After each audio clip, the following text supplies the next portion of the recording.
58 బంద్ పెట్టిండు, 59 బంద్ పెట్టిండు. పైసలు కట్టిన వాళ్ళకి కూడా పట్టాలు రాని పరిస్థితి ఏర్పడ్డది. అంటే మాటలకు ఎక్కువ, చేతలకు తక్కువ.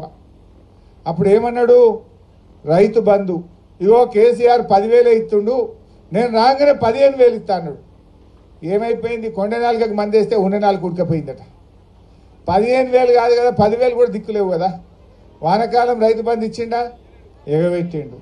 యాసంగి రైతు బంధు ఏం చేసిండు, ఒక 40 పైసలు వేసిండు, 60 పైసలు ఎగ్గొట్టిండు. అంటే వానకాలం రైతు బంధు 9,000 కోట్లు, యాసంగి రైతు బంధు ఒక 5,000 కోట్లు ఎగ్గొట్టిండు. రెండు కలిపితే ఎంత, 9,5 14,000 కోట్లు రైతు బంధు కింద కేసీఆర్ ఇచ్చే పైసలు రేవంత్ రెడ్డి వచ్చినాక బంద్ అయినాయి.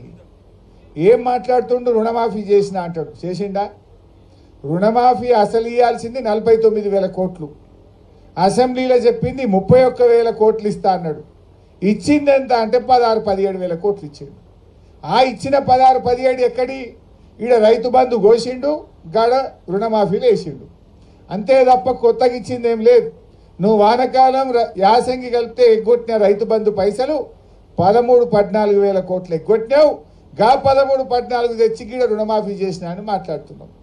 మొన్న అసెంబ్లీలో అడిగిన, రేవంత్ రెడ్డి నీ కొడంగల్లో ఏ ఊరికి చెప్తావో చెప్పు పోదాం, బట్టి విక్రమార్క నీ మధురలో ఏ ఊరు చెప్తావో పోదాం, లేదంటే మా పటాన్ చెరువుకు వస్తావా, మా సిద్దిపేటకు వస్తావా రా. ఏ ఊర్లోనన్నా 100% రుణమాఫీ అయిందంటే నేను అక్కడనే ముక్కు నేలకు రాస్తా, నువ్వు రాస్తావా అని అడిగిన. సప్పుడు లేదు, మొఖం కిందికేసిరు, తలకాయ కిందికేసిరు తప్ప మాట్లాడతలేదు. అంటే ఇలా రుణమాఫీ ఆటానమందం కూడా కాలే, రైతు బంధు రాలే, 4,000 పింఛన్ రాలే, అక్క చెల్లెళ్లకు మహాలక్ష్మి రాలే, అన్ని మాటలు చెప్పిండు తప్ప ఏమి కూడా చేయలేదు. కానీ అదే కేసీఆర్ గారు ఎలక్షన్లలో ఓట్లల్లో చెప్పకపోయినా 13 లక్షల పేదింటి ఆడపిల్లల పెళ్లిలకు కళ్యాణ లక్ష్మి కింద 1,00,000 రూపాయలు ఇచ్చిండు కేసీఆర్. ఈయనేమన్నాడు, తులం బంగారం కలుపుతా అన్నాడు. తులమేమో కానీ ఆ కళ్యాణ లక్ష్మి చెక్కు కూడా పిల్లలు ఉంటుందాకా వస్తలేదు. పెళ్ళైనప్పుడే ఇస్తా నేను, దాంట్లో మండపంలోనే ఇస్తా చెక్కు అన్నాడు రేవంత్ రెడ్డి. పెళ్లి కాకముందే ఇస్తా అన్నాడు. తులం బంగారం కలుపుతా అన్నాడు. తులం బంగారం లేదు కానీ పెళ్లి అయినాక పిల్లలు పుట్టినా కళ్యాణ లక్ష్మి చెక్కు వస్తలేదు ఇలా రేవంత్ రెడ్డి పాలనలో. అంత ఆగమాగం అయిపోయింది, అంత ప్రజలకు అర్థమైపోయింది. కేసీఆర్ తెలంగాణను నిలబెట్టిండు, కానీ రేవంత్ రెడ్డి తెలంగాణను పడగొట్టిండు. ఎందుకు ఈ మాట అంటున్నా, నేను ఉత్తగా అంటలేదు, అసెంబ్లీలో చెప్పిన. మన రాష్ట్ర ప్రభుత్వ జీఎస్టీ ఆదాయం ఇవాళ తగ్గిపోయింది. కేసీఆర్ ఉన్నప్పుడు ప్రతి సంవత్సరం 12% గ్రోత్ ఉంటుండే.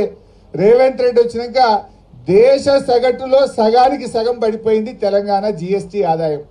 భారతదేశం 10% జీఎస్టీ గ్రోత్ రేట్ సాధిస్తే తెలంగాణ కేవలం 5% మాత్రమే ఈ సంవత్సరం జీఎస్టీలో గ్రోత్ రేట్ సాధించింది. కేసీఆర్ ఉన్న 10 ఏళ్లలో దేశం కంటే ఎప్పుడు ఎక్కువనే ఉన్నది తప్ప ఎన్నడూ కూడా తక్కువ లేము. రేవంత్ వచ్చినాక దేశం సగటులో మనం సగానికి సగం పడిపోయినామంటే ఈయన పరిపాలన వైఫల్యం వల్ల తగ్గింది. జీఎస్టీ తగ్గింది, స్టాంప్స్ అండ్ రిజిస్ట్రేషన్ తగ్గింది, ఆర్టీఏ ఆదాయం తగ్గింది. అంటే ఏది చూసినా తగ్గుముఖం పట్టింది, తిరోగమనం పట్టింది. కేసీఆర్ తెలంగాణ నిలబెట్టిండు, రేవంత్ రెడ్డి వచ్చిన ఏడాది అర్థంలో తెలంగాణను పడగొట్టిండు. ఇవాళ ఇది కుల్లంకుల్లా ప్రజలకు అర్థమవుతా ఉంది. కేసీఆర్ చెట్లు పెడితే రేవంత్ రెడ్డి చెట్లు నరుకుతుండు. పెట్టుడు కేసీఆర్ వంత అయింది, నరకుడు రేవంత్ రెడ్డి వంత అవుతుంది. కనబట్టలేదా? మొన్న అగ్రికల్చర్ యూనివర్సిటీలో 100 ఎకరాల భూమి తీసుకున్నాడు, అక్కడ చెట్లన్నీ నరికేసిండు అగ్రికల్చర్ యూనివర్సిటీలో. నిన్న మొన్న మీరు చూసిండ్రు హెచ్సియుల 400 ఎకరాల ఇవాళ హెచ్సియు భూముల్లో అడవులను నరికి మూగ జీవాల పాపం ఇవాళ మూట కట్టుకున్నాడు రేవంత్ రెడ్డి. హైడ్రా పేరిట పేదల బతుకులు కూల్చిండు, హెచ్సియులో అడవులు నరికి ఆ మూగ జీవాల బతుకులను కూడా కూల్చిండు రేవంత్ రెడ్డి. ఆ మూగ జీవాల ఉసురు తగులుతుంది ప్రభుత్వానికి. మనం టీవీలో పేపర్లో చూస్తున్నాం, జంగల్ కొడితే ఆ మూగ జీవాలు జింకలు వచ్చి ఇళ్లలో పడుతున్నాయి. కుక్కలు దాడి చేసి జింకల్ని 2-3 జింకల్ని కుక్కలు కొరికి చంపినాయి. ఇదంతా రేవంత్ రెడ్డి పాపం కాదా? ఏం పాపం చేసిందని ఆ మూగ జీవాలు ఉసురు పోసుకుంటున్నావు?